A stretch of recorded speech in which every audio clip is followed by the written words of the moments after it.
উদয়পুর মহকুমার মাতারবাড়ি বিধানসভা এলাকায় শিক্ষাক্ষেত্রে একটি গুরুত্বপূর্ণ উদ্যোগ নেওয়া হয়েছে।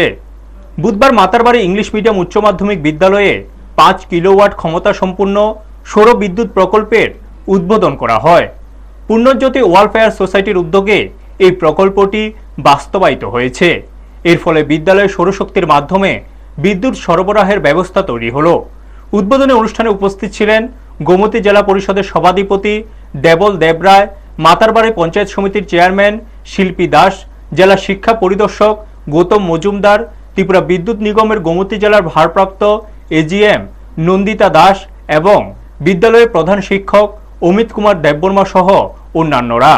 অনুষ্ঠানে বক্তব্য রাখতে গিয়ে সভাধিপতি দেবল দেবরায় বলেন, প্রধানমন্ত্রী নরেন্দ্র মোদীর আহ্বানে সাড়া দিয়ে সৌরশক্তির ব্যবহার বাড়ছে। এতে বিদ্যুতের সমস্যা কমবে এবং পরিবেশও রক্ষা পাবে।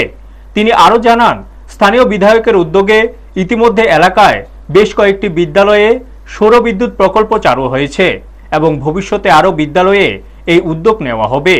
এই প্রকল্প চালু হওয়ায় বিদ্যালয়ে নিয়মিত বিদ্যুৎ পরিষেবা পাওয়া যাবে, যা পড়াশোনার পরিবেশ উন্নত করতে সাহায্য করবে বলে আশা করা হচ্ছে।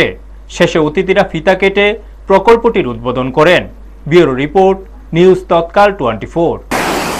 প্রধানমন্ত্রী চাইছেন বিদ্যুতের বিকল্প হিসাবে সৌরশক্তির মাধ্যমে কি করে দেশে সারাটা দেশকে সৌরশক্তির আওতায় আনাতে তার একটা প্রচেষ্টা গ্রহণ করা, যেটাকে আমরা বিপ্লব বলেও আখ্যা দিয়েছেন এবং সঠিক। এই কারণে একটা সময় আসবে যে জিনিসগুলি থেকে বিদ্যুৎ উৎপাদন হয়, বিশেষ করে গ্যাস, কয়লা এবং জল। এটারে কিন্তু আগামী দিনে বেশ অভাব দেখা দেবে। ইন্ডিয়াতে পিএম সূর্যঘর মুফত বিজলি যোজনার যে প্রকল্প নিয়ে আমরা কাজ করছি, এটা একচুয়ালি আমাদের শ্রদ্ধেয় শ্রী নরেন্দ্র মোদীজির একটা ড্রিম প্রজেক্ট, ওনার স্বপ্নের প্রজেক্ট।